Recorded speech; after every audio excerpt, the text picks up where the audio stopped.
Bonjour à tous et bienvenue dans Entre Générations.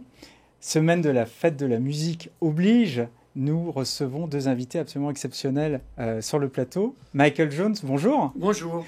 Et Marie Cooper. Bonjour. Pourquoi l'héritage Goldman ? Il se trouve que Jean-Jacques nous a légué de très belles chansons. Et moi, j'ai le plaisir de le partager avec les jeunes artistes qui sont sur scène. Et le public a le plaisir de les partager avec nous. Donc c'est ça l'héritage. C'est-à-dire que les stars du spectacle, c'est les chansons. Et comment ça s'est passé, votre rencontre à tous les deux ? Oula, c'est avant Héritage Goldman. C'est Rock and Patate. Rock and Patate, Rock un and festival de la Loire. Festival de chansons françaises, live, Ouais. joué par des groupes locaux.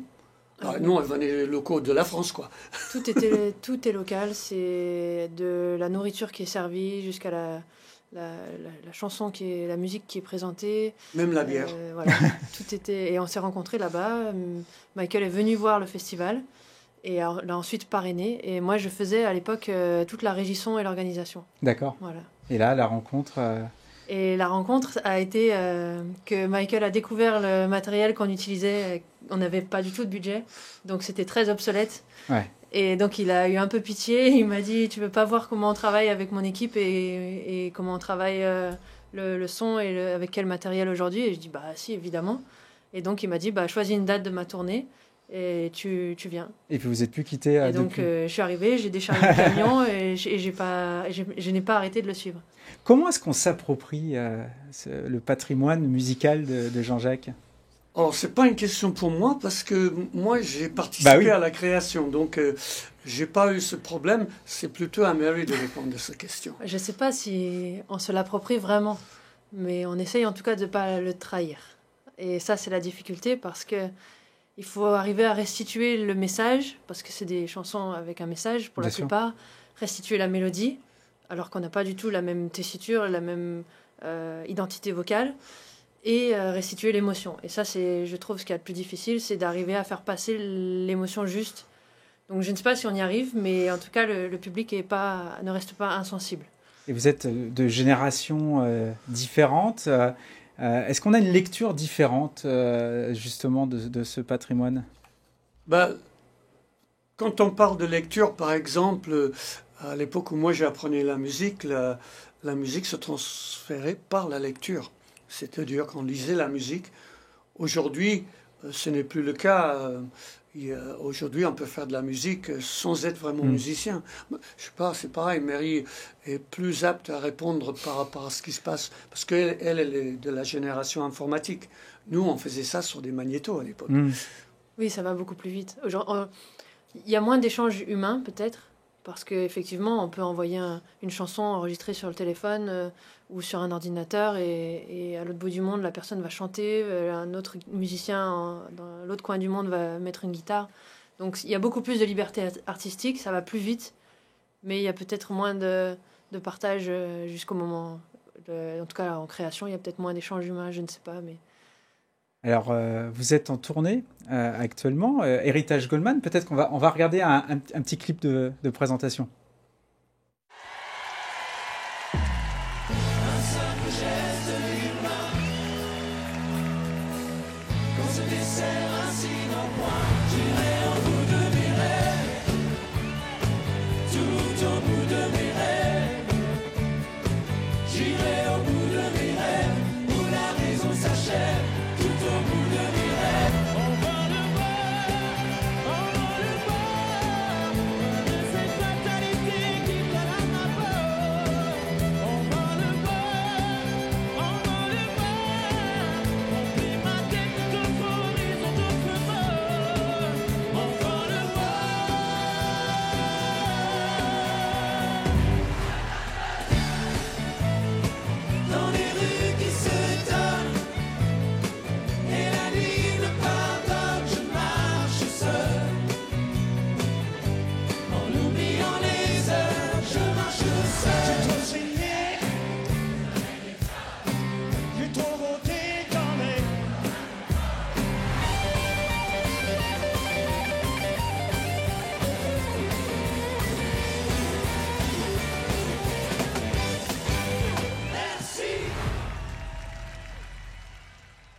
Alors, Héritage Goldman à Vienne, je crois, le 21 juillet.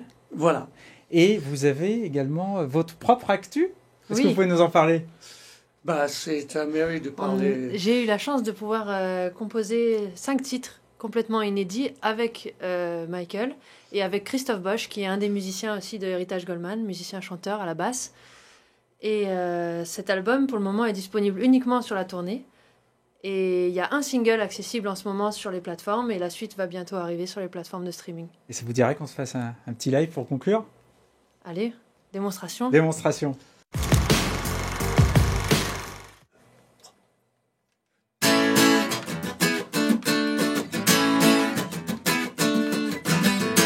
Un matin bien normal, face à ma passe, je sens un truc qui s'installe, ça me tracasse, c'est peut-être viral ou bien banal.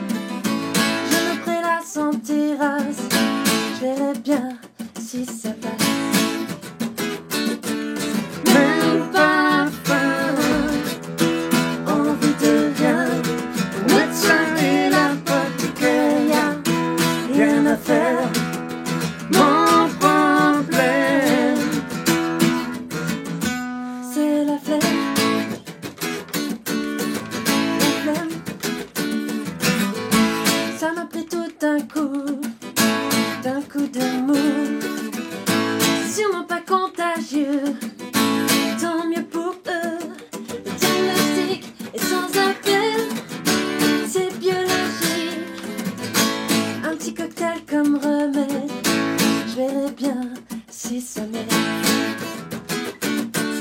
Même pas faim, envie de rien, au médecin et l'apothicaire, rien à faire.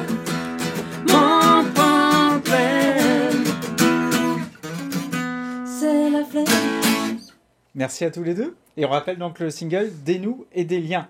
Merci beaucoup.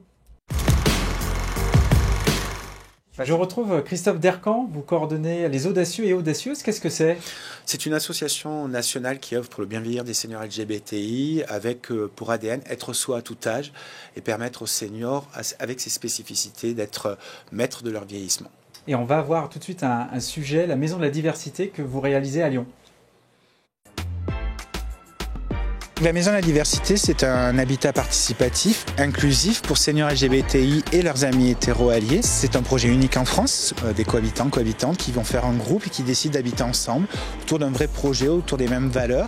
Et donc ça va être un immeuble constitué d'appartements proposés à la location, non meublés, 3 T1, 11 T2. Mais on va retrouver beaucoup d'espaces de vie partagés. Pour le moment, on accueille beaucoup de futurs candidats, candidates. Voilà, mais il faut passer du temps avec les audacieux avant d'envisager d'habiter dans la maison.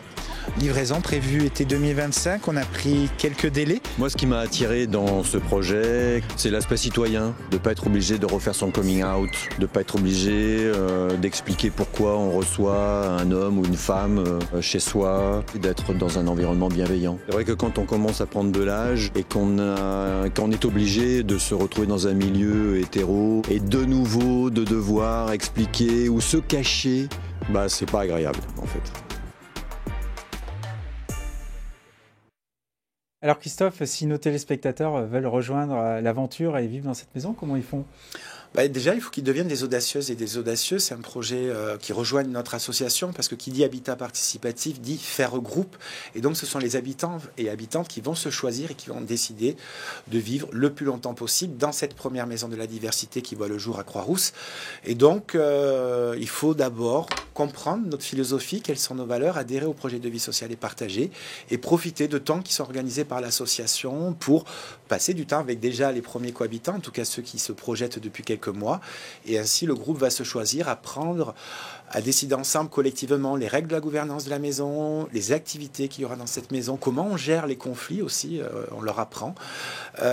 Et donc, pour cela, on organise des week-ends, des séjours. On est allé à Berlin visiter des habitats participatifs, parce que c'est quand même une aventure humaine, quitter son propre appartement pour décider d'habiter collectivement, en pensant l'autonomie par l'entraide, puisque c'est ça l'objectif, vieillir le plus longtemps possible avec des gens qui nous ressemblent. Un grand merci à Christophe et on se retrouve très bientôt pour un nouveau numéro d'Entre Générations. Merci.